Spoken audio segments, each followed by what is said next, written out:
welcome back or welcome to the Citytilidie channel. Where have you been if you've not been here before?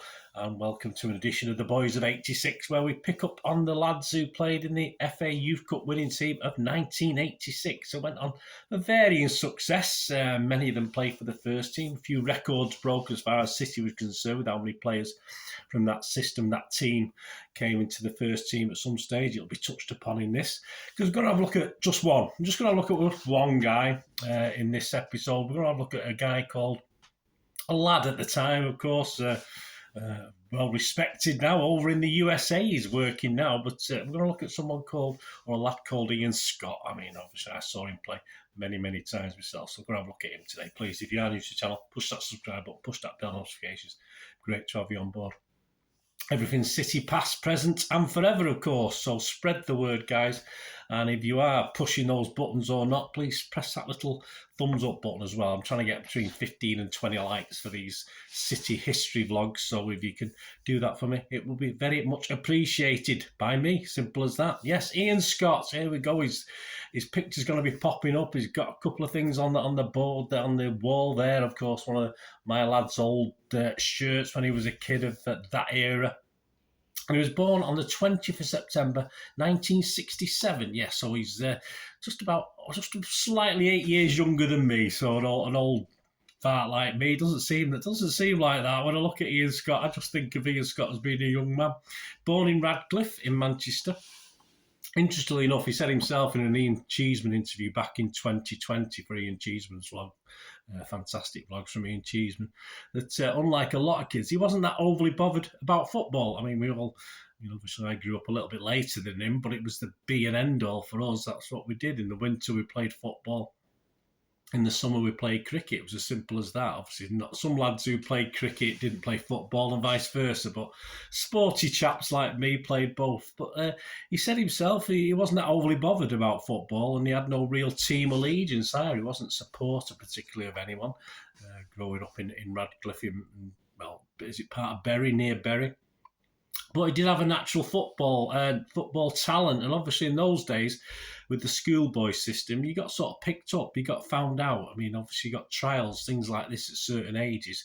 I was offered trials at just 10 years old to go and obviously for Manchester boys, and if I went to the trials, my father objected and never let me go. He thought it was just a waste of time, but I certainly wasn't good enough to progress too much anyway. But at least I was invited, which is nice. But yeah, that's what we had in those days. Young lads were picked up through that system, schoolboy system, and it was a natural progression then. And of course his natural progression led him to start his career in Manchester City, arriving as an apprentice in the summer of 1984 because he'd been spotted and scouted by City after playing for Bury boys. Yeah, you had your Bury boys, Manchester boys, all this sort of thing. In that interview we talked about with Ian Cheeseman in 2020, he said he joined then on the YTS scheme, which some of you now probably won't know what that was, but it was cheap labour basically. I used to work myself in the manufacturing industry, and I was responsible for YTS people myself. And it's basically, we sort of got a crop of youngsters. They were more or less paid for, not by us, but by the government. And we then chose if we took any on, and most of the time we didn't. I mean, I personally always tried to take on as many as I could from where I was, but it didn't always work like that. So that's what it was. It was an interesting scheme, but it was also not liked by many, of course. And I believe Ian Scott was part of the first YTS year, and they had to go do a day or two at college as well, which as all together they sort of quite enjoyed, but I'm sure they didn't take it too seriously. He told Cheeseman, Ian Cheesy, that playing the passing game came very easy to him. So he did admit that he didn't always put that little bit of extra work in. And he was certainly not in the 80s. You needed someone who could perhaps run and tackle as well as being, obviously the fluid game of passing and this sort of thing in those days. Well, it was sort of frowned upon. You wanted workers. And he said, of course, he was never a tackler, and he never really put extra effort in because things just came naturally. So, of course, this will taint his future with certain managers in the coming years. He served 2 years as an apprentice and he signed pro forms on the 24th of September 1985 and went on to glory, as we've already mentioned, and the whole idea of this show with the youth team success in the 1985-86 season. And it was Mel Machin on the 87-88 season when he would hit the first team. Under Frizzell, who took over from McNeil in 86-87, he would just have one appearance on the bench in a full Members' Cup game, but he didn't manage to get on in that one. Interestingly enough, the aforementioned manager Billy McNeil had almost started him in the first team at Main Road in August 86. Not for a first team game, but he was pretty chuffed to be allowed on the bench. I think Steve Redmond was on the bench that night as well, for the Paul Power testimonial, which was held at Main Road on the 19th of August 1986. But he didn't get on. He didn't get on in that game, which was a bit disappointed. But McNeil did apologise, as he had meant to get him a few minutes on the pitch during the game. It was a friendly game, but unfortunately, Everton didn't look at it like that. They were a bit feisty, it was a little bit physical. So to protect his young lads and Ian Scott, Billy McNeil decided he didn't want to put him on in that game. So he missed his chance of getting out and playing in front of I was there at that testimonial, a reasonable crowd at Main Road that day. So he missed that chance. But he would be part of the reserve team that lifted the Central League title for season 86-87.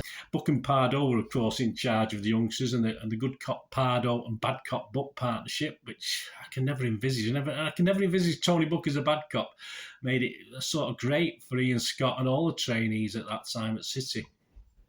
He told Cheesy how, obviously, one of his favourite things, and a lot of players had said this, was like the head tennis they played in that little gym under the main stand where Pardo and Buck would occasionally join in. They loved it. They loved it for Pardo and Buck to join in.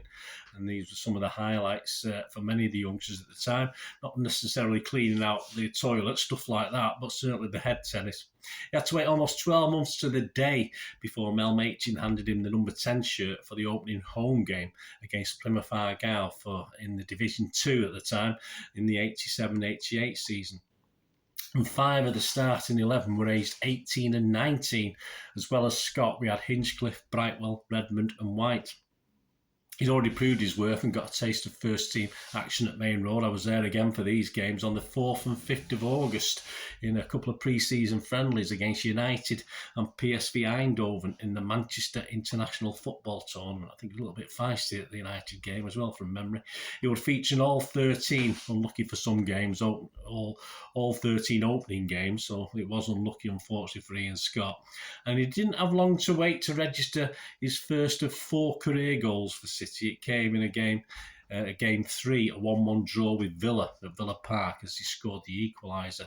A Paul Stewart free kick was blocked on the line, but Scott was there to tap it in. He was also picked out as our star man for that game. Ian Scott commented, "Mel Machin has encouraged me to get forward more. It's a slightly different role because previously I was just sitting back in midfield. I must say I am enjoying it." Scott had shown this confidence back in the 86 youth team winning run. It was he that coolly slotted in the final and winning penalty in the shootout after a 2-2 draw on aggregate with Arsenal. So he'd actually stepped up and took that final penalty to send City through to the final. So calm and confident, I think we can say. He would waste no time either in getting his second goal in the very next game at home to Blackpool Rovers. So he managed to score at Main Road on the 5th of September 87. He opened the scoring for City from a Paul Stewart pullback. He side-footed home from just outside the box, although he sadly ended on the losing side in that one in a 2-1 defeat.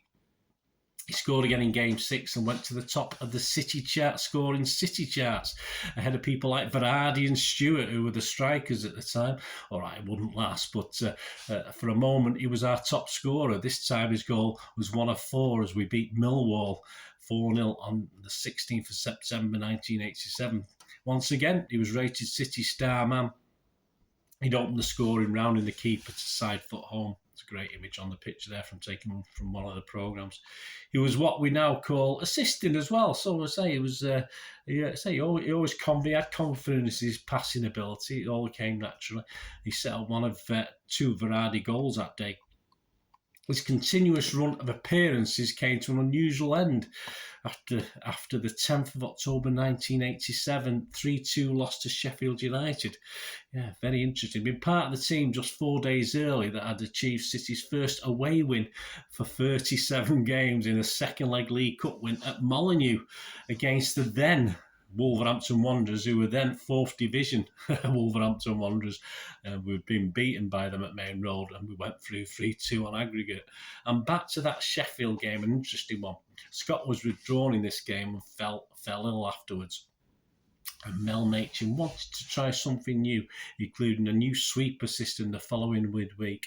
He put out most of his team for a reserve game. So interesting point in Ian Scott's career. This interesting point, interesting decisions by Mr. M.E.N. So join me in part 2 as we look at what happened and why, and what happened to dent Ian Scott's future at City. So please join me for that. Let me know your memories, guys. Anything you want to share, be great to hear from you.